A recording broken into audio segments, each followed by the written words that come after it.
ఏం బండి బాబు ఇది? ADMS బైక్, ఎలక్ట్రికల్ బైకా? Electrical bike. ఎన్ని రోజులు అవుతుంది తీసుకొని మీరు?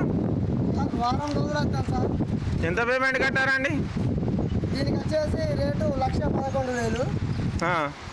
నేను డబుల్ పేమెంట్ 13,000 కట్టి తీసుకున్నాను. నెలకు 5,000 కట్టాలి తెలుసా సార్? అవునా?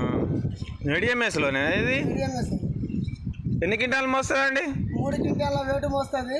4 గంటలు ఛార్జింగ్ పెట్టుకోవాలి. ఛార్జింగ్ అయ్యే ఖర్చు 10 రూపాయలు సార్. ఎన్ని కిలోమీటర్లు వస్తుందండి? 100 కిలోమీటర్లు ప్రయాణం చేస్తుంది.